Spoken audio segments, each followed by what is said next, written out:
Hello and welcome back to another video where we're looking at the feasibility of EVs. Today we're addressing the elephant in the room, their weight. Now, wasn't planning on making a video, so it's going to be a short one, but I couldn't resist. Now, this is a topic that's been brought back into focus by recent safety barrier testing. What happens when one of these 3 or 4 ton mammoth EVs hits a safety barrier? Well, as The Independent reports, the test crash was to see how the guardrail, the same type found along tens of thousands of miles of roadway in the United States, would hold up against an electric vehicle that can weigh thousands of pounds more than the average gas-powered sedan. Well, it came as little surprise when the nearly 4-ton 2022 Rivian R1T tore through the metal guardrail and hardly slowed until hitting a concrete barrier yards away on the other side. There's a little silver lining, concrete seems to stop them. We knew it was going to be an extremely demanding test of the roadside safety system, said Cody Stoll with the university's Midwest Roadside Safety Facility.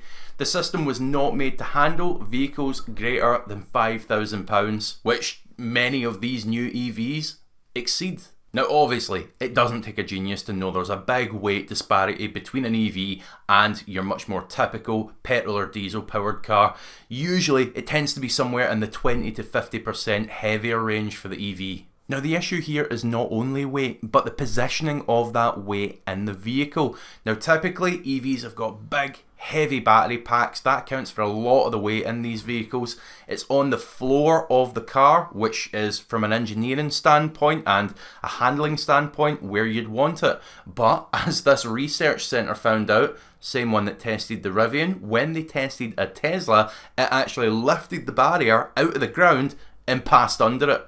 So what is the solution here then? Do we rip out all these safety barriers that have been in place for years and years and stretch tens of thousands of miles of road and replace them with much more substantial, potentially concrete ones?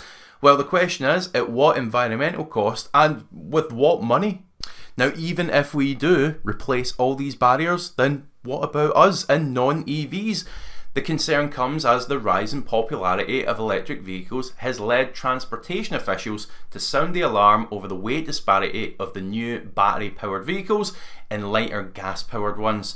Last year, the National Transportation Safety Board expressed concern about the safety risks heavy electric vehicles pose if they collide with lighter vehicles.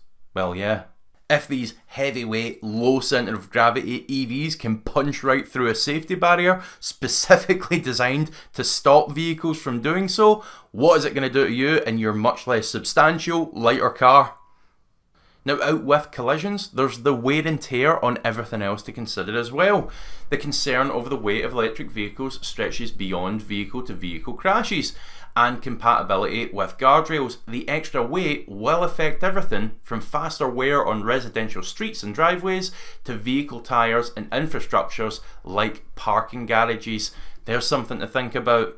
A lot of these parking structures were built to hold vehicles that weighed £2,000 to £4,000, not £10,000, which a lot of these new EVs are getting really close to or even exceeding. There's a lot there that we could get into, but it's probably too much for this video. We'll save it for another one. For now, just think about the idea of having to have more substantial barriers, having to fortify roads so they don't wear quickly, having to fortify and restructure multi-storey car parks.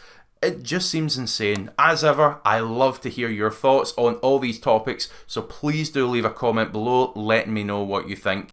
To me, it just seems like another blatant oversight in this rat race towards net zero. So long as we tick that box, not much else matters. This is all collateral. Now, thank you so much for watching. Please do consider hitting that subscribe button if you like content like this, hitting the like button, and I'll see you next time.